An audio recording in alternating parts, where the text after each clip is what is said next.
Moin und willkommen zum Filmfest Bremen. Mein Name ist János Kereszti und ich freue mich, dass Sie sich nicht nur für die Filme interessieren, die es hier auf dieser Seite gibt, sondern auch auch auf die Gespräche mit den Filmschaffenden. Und wir sind jetzt nämlich eingeladen zu einer ganz tollen Runde zur Kurzfilmkategorie Musik und das ist ein internationales Gesprächspanel, was wir hier haben. Und die stelle ich natürlich gerne gleich einmal vor, aus allen Winkeln der Welt, kann man sagen, weit verstreut. Zum einen aus New York City zugeschaltet sind Valerie Lessard und Brian Fitzgerald. Hello. Hi. Hello. Hi. Und auch aus New York City sind Suan Yupan, Nikki Ruan Hallo. und Fung Chen Wai. Hello. Hello. Und dann aus Frankreich, from France, there's Thomas Rio and Elise Bertellier. I hope I pronounced that correctly. Been a long time since I had French at school, and you are near Paris. And last but not least, there's Irene Blay from Argentina, Buenos Aires. Hello, Irene. Hello. I see you are sitting, I assume, somewhere at home. I'm in a cinema, sitting here. Unfortunately, there's nobody with me here, but nevertheless, it's a cinema. Is the cinema somewhere in your parts of the world? Can you go to the cinema right now, or are they closed? We can now. Yeah. Yes? Yeah, they're just open. Yeah, finally. In New York City? Yeah, Wow, I think we can. that's a privilege. Yes, Jesus. In Paris, there's no chance right now, eh? No, in Argentina it is possible, but at certain times and with very strict rules. But it is possible. Yes. It is possible. Then perhaps a question to the folks in New York City. How much means it to you that the theaters are open and you can go in there? Everything. I mean, it's Yes. exciting. Everything. Okay, now we have to, put some order in it. Perhaps, Valerie and Brian. Well, we find it really exciting that we can go back to the movie theater, but we're still a little scared to go. Yeah. We haven't done much like adventuring outside of our. We're staying safe, you know. Okay, yeah, perhaps that better. And how about you, Suan, Nikki, Fung? Have you enjoyed theater since it's possible? They Yeah, both we- have. I'm still yet to, but I plan to next week. But a few friends of mine also been to. It seems like they've done a pretty good job at separating the audience. Yeah. Yeah. Yes. And in general, there's just not that many audience here. So, And in that case, I feel safe that not so much audience. right. Yeah, it's kind of like a private room, you know. Yeah, it's like private Yeah, screening. Okay. Much like you, János. Like you right now. Exactly. Like me, yeah. There's much space here. I think it it stresses that watching a film or being at a show is much more social than people might thought, isn't it? I mean, it's not the same when you see it only on your screen. Or how do you experience that? No, it's not the same at all. Yeah. No. Yeah. No, definitely. Definitely. We are getting used to it. I must say, we are getting used to joining together in different ways and to discussing later. But we are also getting used to going sometimes to the theaters and to the sometimes the projections are on an open space if the weather lets it, and so that is fun. That is fun. It is very good to join other people, of course. Yes, it is, and I think it's important, to talk about the films that you're seeing and with other persons. I mean, you made the films that we present here in Bremen, and you took the chance, even with the screen, to talk to us. How important is it for filmmakers, to talk about their work? Because I mean, the film is just a few minutes, perhaps 15 minutes, 20 minutes. How important is it for you to be in the discussion about it, what you did? I look at now at Thomas and Elise. because you were very quiet in the last moments. Is your microphone switched on? I think you're muted. I cannot hear you.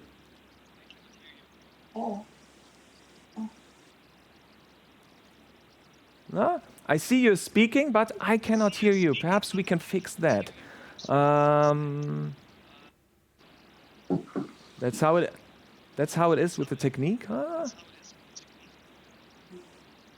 Yeah, we're working on it. And I'll be back at you.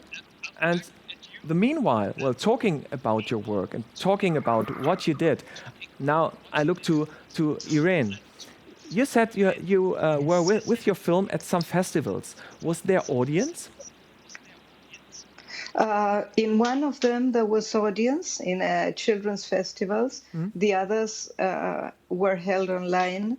And but in all the cases, while you were asking a moment ago, I thought that it is very important to the contact at festivals, especially because you get the feedback. Nothing is the same if you don't get the feedback from the audience. If you get the others be struck in some way or moved by your film. And so I have seen children at the cinema theater and people and families, and it has been great, yes. And in those cases in which the screening was online, there was a streaming festival, it was fine too. I think it is the possible thing today. Yeah, okay. Anybody else? Any experience about showing a film and perhaps with an audience? Well, Yeah, I do have.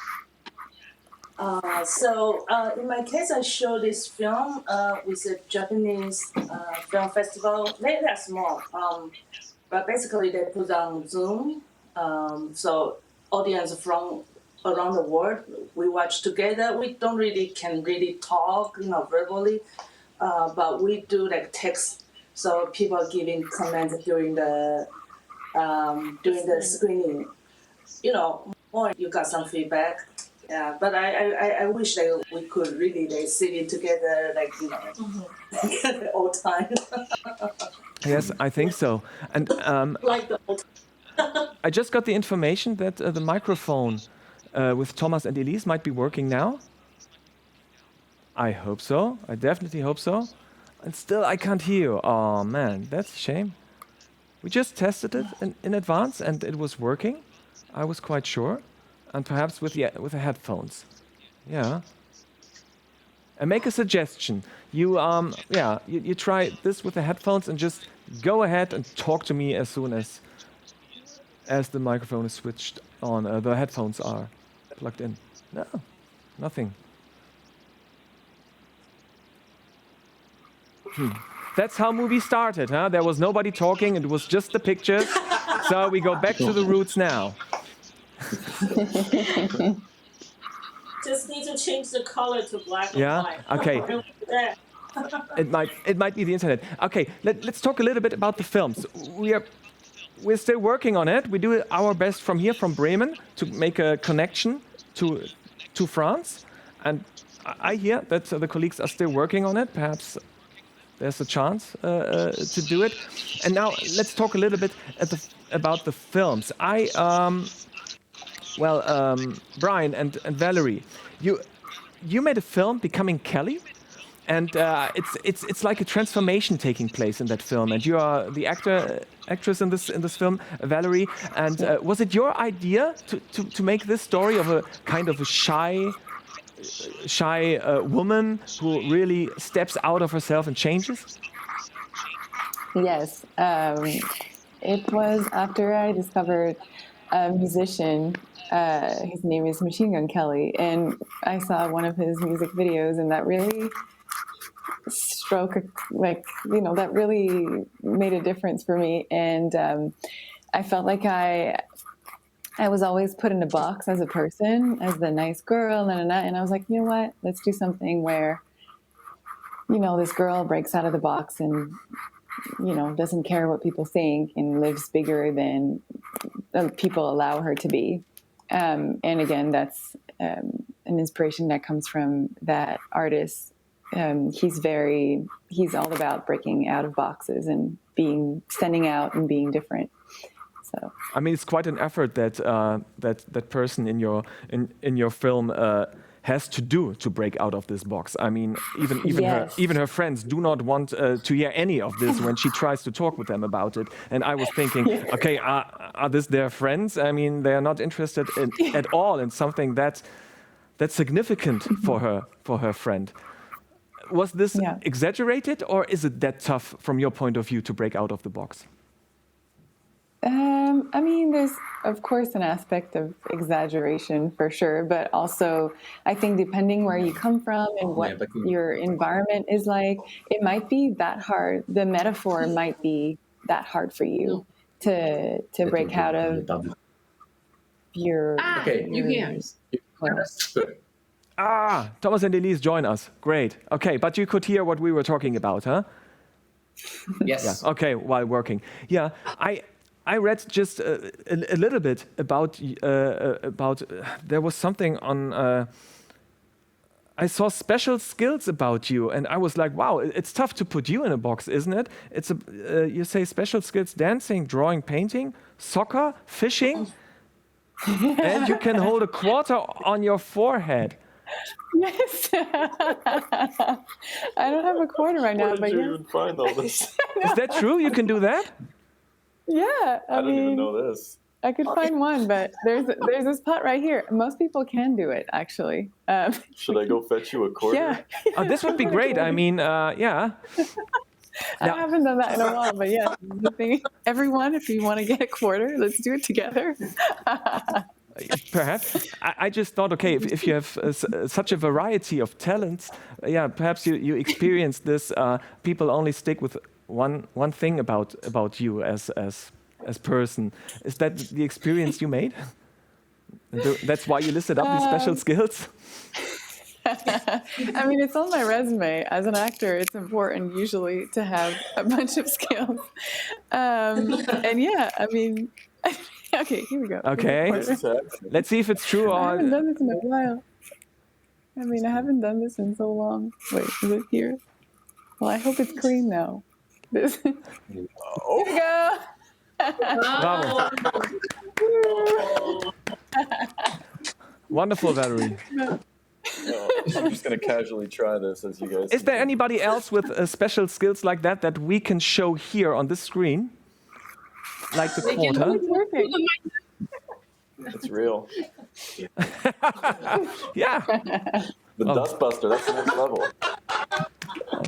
That's great. That's great. Well, this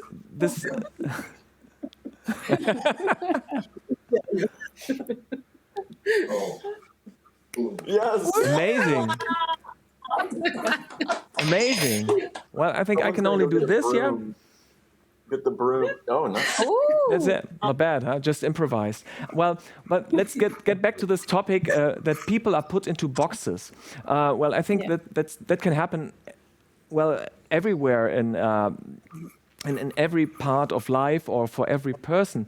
But you as filmmakers, and now I talk to the others as well, do you feel like with your work you're put into boxes and sometimes you feel like you have to free yourself from that? Do you know what I mean? Yeah, of course. Thomas? Yes, I think this is one of the biggest reasons why we make short films. It's in order to do something refreshing and that is more meaningful to us and that we couldn't do in some other works like television or feature film or other things. When we do a short film, we do just what we really want to do, and so we try to get out of what we've done before. Okay. And now, while you were talking, of course, I was thinking about your film, this chorus girl. embodied by you, Elise, in the movie as actress, and it's about a hairdryer that comes to life, so to say, or has his own conscience. I mean, what's the idea behind that? Why did that come to your mind to say, I make a film about this? I think it's because I wanted to make a machine that would have life, like the French version of Terminator, and it would be. The idea is that in France, everybody has a theory about how this singer is dead, and I thought it could be funny to add a new theory about this and to say that he has been killed by the hairdryer of a woman that loved him. That's funny. So the connection is more, or the anticipation is more about Terminator, as you say. I thought it's about the smart. No. I thought it's more like the smart technology, so to say. One step further, like Alexa or like a smartphone Siri, and you ask something, and it's yes. Yeah. It was the idea at the beginning to say that everybody's talking about smart objects. Yes. But if objects were really smart, they were able to do something that is really important, and that is to love. And the idea is that this hairdryer has fallen in love with the chorus girl that uses it, and it's an impossible love story because she has no idea that he or it loves her so much, and he cannot tell her this love, and at the end he will find a way to tell her. And this is why. What's funny, a chorus girl is not the whole title of your film. It's like then Moulinex's Libérez les femmes, like free the woman, or I don't know how to translate it properly. And I mean, it's kind of ironic if you hear that slogan nowadays. I mean, it sounds more like women are enslaved to stay in the kitchen and to work there.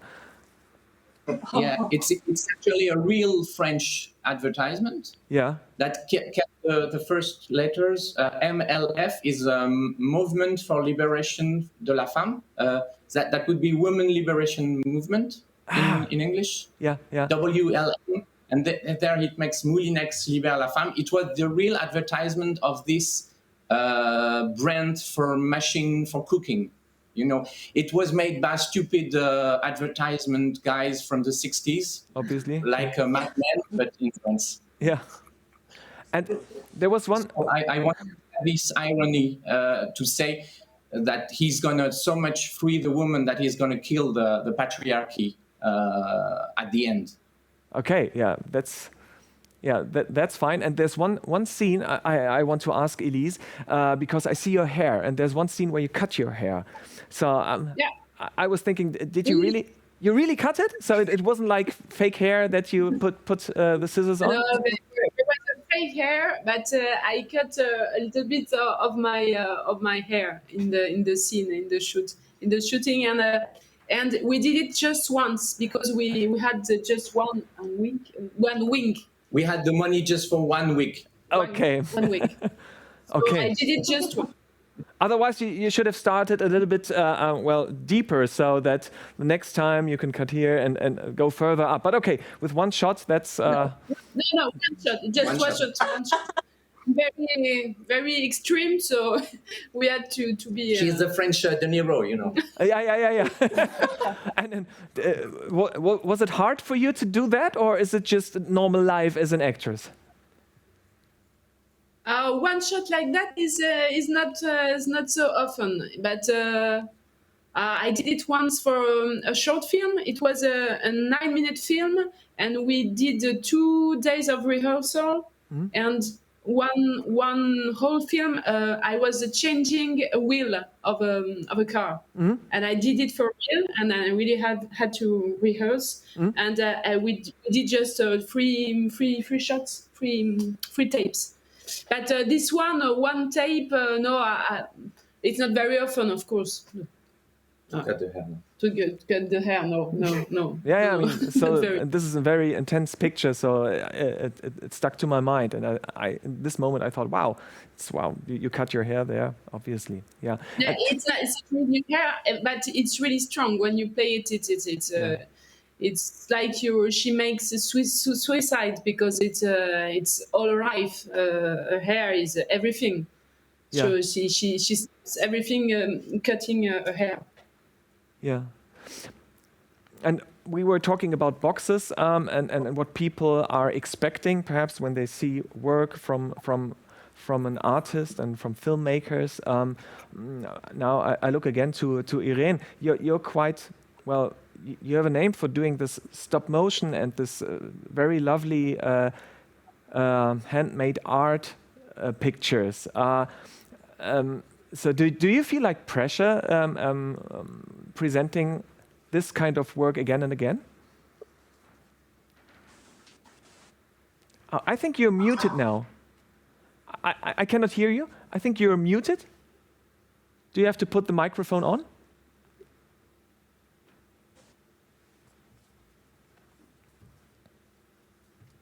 Or perhaps it's the internet connection?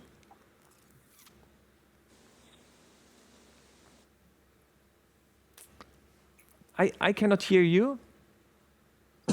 Well, that's strange. There might be not enough room for all the persons to come through with their voice. I don't know. But perhaps we can work on that as well. Perhaps we get that fixed as well. I mean, what worked for France perhaps works for Argentina. I don't know. But perhaps my colleagues can get in touch with you, and we fix that. And I come back to that question. And now I want to talk to the three other persons from New York City. To Suan, your filmmaker making this portrait. And what really impressed me about your film was it's very, very short.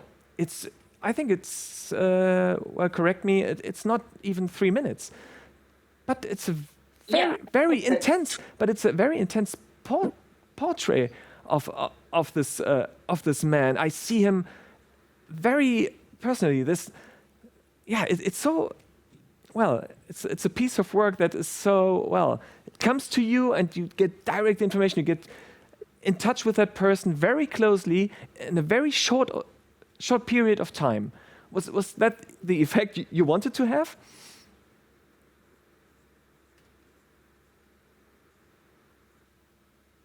Swan? Sorry, I think there were some interferes with your colleague when he's trying to figure out what they do. So we didn't quite get the last bit of your question. I just wanted to know, it's not 3 minutes long, your film, and it's very intense. What that's the purpose that you wanted, or was it just, I don't know, well, there's not more time, well, to make more recordings, or I don't know. Sure. So the situation is that we're actually working on the feature length doc. It's about the musician you see, like all the musicians you see in the backyard concert. So as I said, 5 years already, and last year was the pandemic. We were almost finished our filming, but we just need a big thing to wrap up. So, after, the world was locked down, and at that moment, like in August, that's around just a few weeks after we, New York, like open up. And I just really want to get less shots. So I asked my musician friends, people you see in the film, hey, you guys, can we, I understand if you could, and but everybody was okay, we are coming. Of course, we were very careful with the distancing, all that safety issue. We were outside. Yeah, we were outside. So it's like a very how do I say, a very great feeling that finally we had the final things, and we've been through for 5-6 years. I know them for a very long time, always coming to their house. So I know them very well, so that's why and also at that time, everybody lost the opportunity like for live music for the entire year. Mm-hmm. And I just want to do a very short. It's a feature doc, but I want to present as soon as possible a short piece to the world. Just kind of celebrate the the live music. Live music. Yeah. So. Yeah, I mean he plays this. He plays his instrument very, very, very well, and it's such a nice music. Is it like typical Syrian music? I've been going to his concert a lot. As he said, he always saying oh, it's not typical Syrian music, but people maybe just because people know him is from Syria, just naturally putting the image it's a Syrian music, but it's not quite. Yeah, it's definitely not traditional Syrian music, but it definitely has the nuances of that tradition in there. The flavor is definitely in there. So he incorporates his traditional music into his own playing. That probably cannot be categorized as traditional Syrian music. Yeah. If that makes sense. I mean, Kinan some way tries to step out of boxes as well from being identified as perhaps an immigrant coming from a Syrian country. As I learned, he tries to start something new, combining the roots that he has with his new environment. I mean, New York City is not such a bad place to do that, isn't it? When I get that right, you're from Taiwan? I'm from Taiwan. You're from Taiwan. From Malaysia, China. I'm from mainland China. Okay. So, yeah, what would you say? Even at a place like New York City, is this easily done, or is it, hard work to step out of that box somebody identifies you with? I wouldn't say it's easy. I think New York City is definitely more welcoming, the culture, because there are so many different culture, different ethnic background people, immigrant communities and all that. So that certainly make the whole city's culture more embracing and encouraging. But at the same time, you're still at a whole foreign country. For many people like us, we're working using a language that's not really our native tongue, and then there are so many different people that. So from that aspect, I wouldn't say it's not easy per se, but it's encouraging. You see so many people that are doing the similar thing, and then you see that the city can embrace all these different cultures, and so that's encouraging while it's challenging to do it. Yes, and I mean your film is an example how somebody tries to do that and how he behaves and how he feels. I think movies can obviously transport a lot of emotion and cause understanding. I try to reach Irene again. I hope your microphone is now switched on. My colleague said it should be working. Can you hear me? Should be working? Yes, okay. It works. Yes, it works. There you are. Well, I asked you and you couldn't answer because of these technical problems. That you do some very special kind of work with your films, these handmade things, paintings, objects, and that you are filming then, the stop motion, very lovely. Yeah, do you think people expect this kind of work from you, and does it cause pressure to you? I don't know. I feel this time it was a surprise to have a pop-up book. I tried to do. I intended people to be surprised at it, but of course, as you know, animator's life is very demanding, and it's a lonely job at some moment of filmmaking. And do you envy sometimes your colleagues that have like a whole set and persons there, like actress and all the stuff? I used to say years ago that you have all the actors inside a box precisely, and that it is much easier than joining people, perhaps. But at this point, it is very nice to let your work be seen, because it is after being locked up for a long time. I'm speaking about, I don't know, work itself. I'm not speaking about the situation, the world situation, which is so difficult. But also, you have to work many days and many months until you get the film ready. So it is like coming out of a box in a way. Okay. So Can you tell me yes. how long does it take to make this film? The Tree Has Been Planted is the title. How long did it take you? The tree has been planted. It took about a year as a whole. Excuse me, there was an It interruption. Was it 1 or 2 years? About 1 year. About 1 year. About 1 year, including recording, including performing, because it has a lot of work from musicians.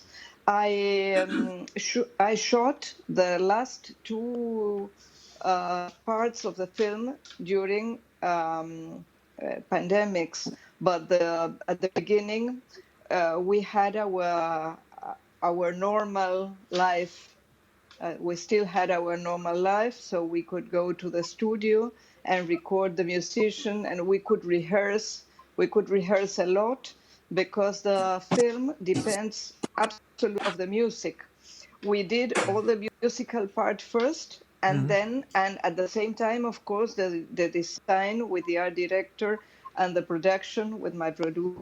And then I had hard work of doing the animated part, building up the props and building up the whole of it. And so for a long time, it was only the art director and me working to do the film. Yes. And you said the music was there before. Was this song written before you had the idea to make the film, or was it like a joint venture that you said, hey, let's make something about this topic? It could be a song that had to be written then, and then you make the film? No, let me tell you, the song existed already. This is a new version of the song. The song existed since the 70s. Oh, okay. You know that in Argentina there have been dictatorships. Yes. Sometimes, and there was a very and terrible dictatorship as from 1976 to 1983, and I discovered the song being an adolescent and at school. At the same time, we experienced that some of our schoolmates were kidnapped. So this has a sense. It has a sense of resilience. Although it is poetic, although now nobody speaks about it, but the song itself, it is kind of a protest song. So it deals with keeping on singing, let's say, keeping on living, keeping on doing art. Yes. But when it focuses on things happening so many years ago, why was it important for you to do this film right now? Because it was an idea. I always wanted to do. I had always wanted to do something with that song because I love it. And suddenly I thought it was a good idea to turn it into a film. But that was a moment when I thought it was a good idea to have it with lots of music and with a woman singing it, because I had always heard the song sung by a chorus and men performing the voices. So it was important at this moment. I don't know, sometimes you have things hidden, or let's say you are thinking about it while you are doing a film. Sometimes you are thinking of the next film too. So maybe I had this idea in my mind, but I did not yet know how to deal with it. So once I thought about the book and this very naive representation in some way, I thought it was good. I'm saying this because I spoke of something as terrible as a dictatorship and kidnapping of people and detained, disappeared people. But the film does not show that, but that is the background in some way. Yeah. And resilience is what is important, and authoritarianism is present in the film in a naive way also, but it is present. And I'm asking because authoritarianism, I'm not sure if I did say that correctly, but you know, dictatorship or something like that happening in states. Well, we can see it at least in the news here in Germany and other countries where people go protesting, and there's military fighting them in some countries. So it's not only one. And I thought, wow, that's quite actual. But that wasn't. Was that influencing you with your work, or was it just only the past of Argentina you were focusing on? Of course, I'm connected with the world, and well, special feeling for Latin America, of course, more than other countries. Sometimes I feel very ignorant about other countries, so I appreciate the opportunity of getting to know. But I have seen the same thing happening in many places, yes, of course. And what is important to me now, when I spoke about my adolescent, now I am a woman. I'm already a grandmother, you know. Oh. I have so I have had so many experiences in my life, and what is for me regarding this film is to stand with a clear message about going on. No matter what happens, you have to go on and to do something with what happens to you, or what happens to your place or to your people, and to not to stop fighting or living, or let's say striving for your principles. Yeah. So this is a nice metaphor about planting a tree and someone not letting the tree grow, which is something very natural and should not be forbidden. So, well, I think that is a message I want to leave here.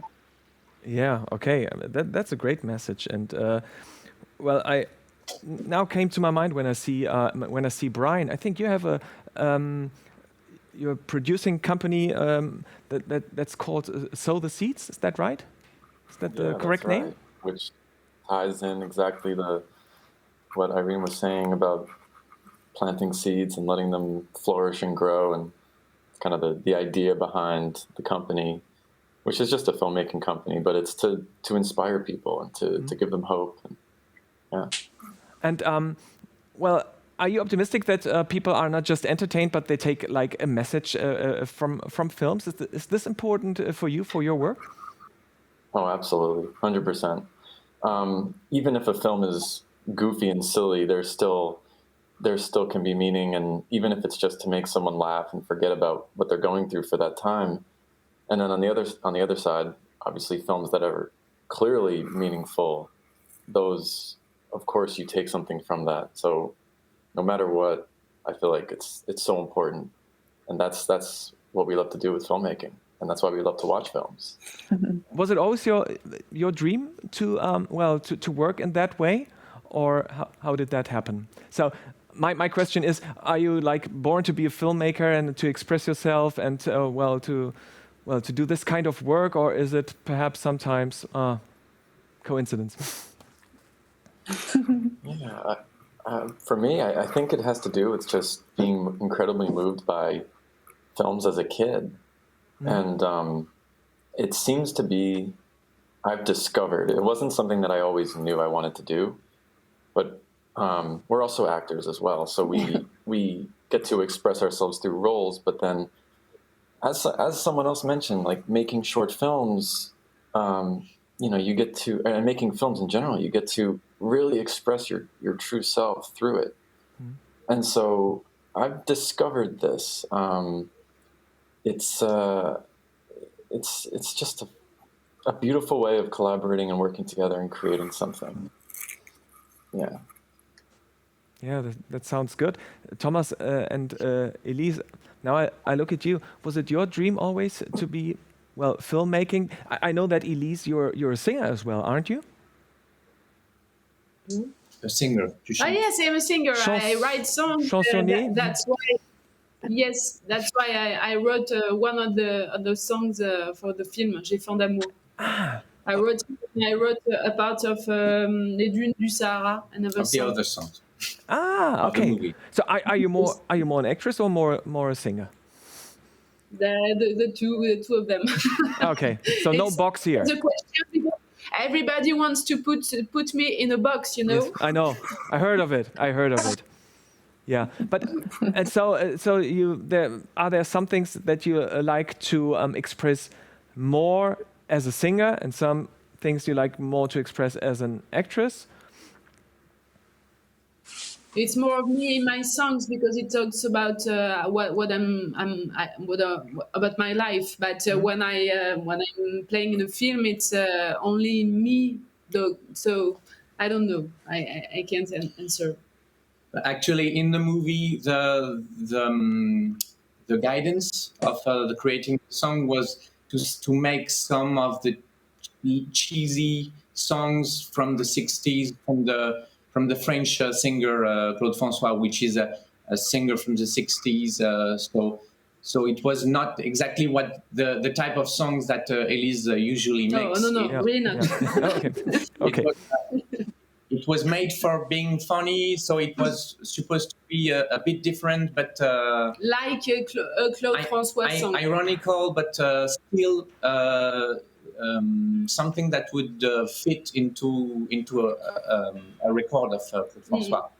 I mean, with music, there's always a certain attitude combined with. Some people say rockers are that way, or people, I don't know, doing classical music are perhaps a little bit that way. In the short bio, there's a sentence I read about you, if I'm correct, Thomas, that you were born the same year that punk rock evolved. Is that right? It's one of my biggest pride. That's not too bad. So, I mean, this is some years ago, but you still stick to this kind of music? Actually, yes. I think it really saved my life when I had to work in office. I had a helmet and punk music all day. Wow. I've done things very bad if I haven't done this. So yes, punk music is very important to me. And especially the Clash. The Clash, yeah. And I wanted to ask: is this like British punk rock or American, or is it French punk rock or? French punk rock, I don't know much. I don't. Me neither. I thought I could learn something here. An American punk rock. Yeah. But funny, isn't it? I mean, the French, they have the revolution, and, in 68, they fought against the state, and they don't have punk rock. How can that happen?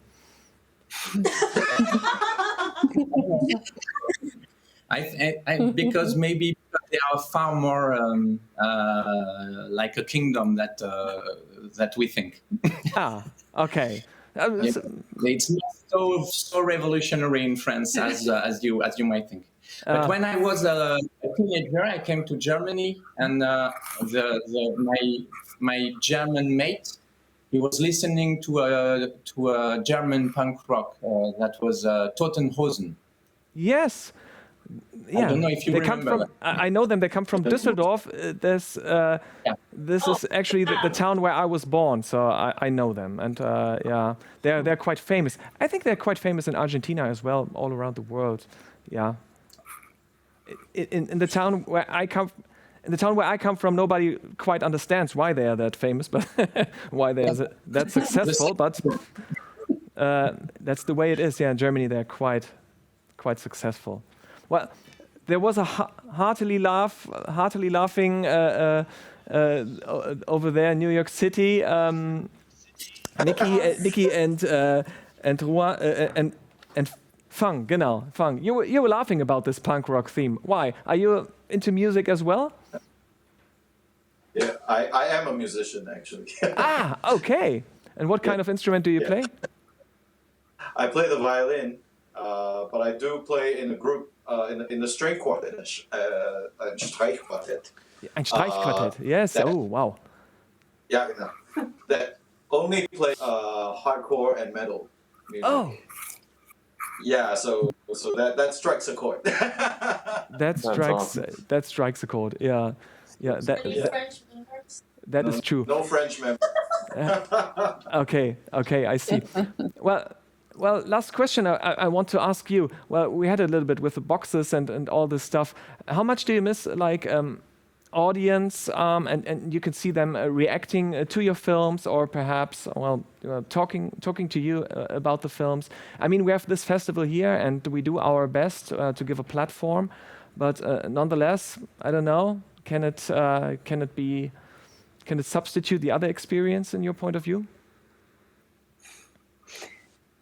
I mean, I think it's amazing that we get to still connect online and still get to watch other movies. But there's a big part in my heart that wish I could be there and congratulate people on their movies and talk about their movies, and also see and feel the audience and see where they laugh and where they don't laugh and learn from that and, and figure out which is really your audience, because that can help promoting the film after.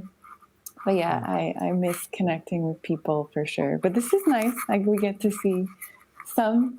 This is very special. You guys are doing a great job. We feel like we're right there next to you in the theater. Oh, so we're back on the screens in little boxes. Big compliment. Okay, I will pass that compliment by to my colleagues, and they will be very happy to hear that, because they are working hard to make this possible, and I really appreciate that too. So that we have at least a festival and your wonderful films. So, any other thoughts on that from the others? I suppose it's not so much difference, isn't it? Well, I guess another benefit of dealing with real audience, or actually physically being there, is we don't have to spend that much time on online technology that gets delayed and mute and interferes. Yeah, that would be great if that would be possible. We all hope for the summer. Yeah, so I thank you very much for taking the time to join us here at the Filmfest Bremen, and looking forward to see new piece of work from all of you. And I say thank you very much again to Brian and Valerie. Thank you. And thank you. To Irene in Argentina. Thank you very much. To Thomas. Thank you, and I want to sorry, I forgot to say, I do appreciate this very much. It has been wonderful to be talking in this way with my colleagues. I'm really delighted about this. So thank you. Thank Bremen Film Festival for this opportunity. Wonderful. Thank you, Irene. Thank you very much. Thank you, Thomas and Elise, for joining us from near Paris. Thanks a lot. Thanks for your work and for everything you do. We really miss the empathy and the connection with the audience, but this is really important for us to share this sound, this speaks with other colleagues. And we have a little bit, and we have some audience. They're clicking in and they're watching this interview. So I try to keep that in mind. And thank you for this little tour around your house. I think I saw 3 rooms. So very interesting. Yeah, at the beginning, when you were looking for the right spot.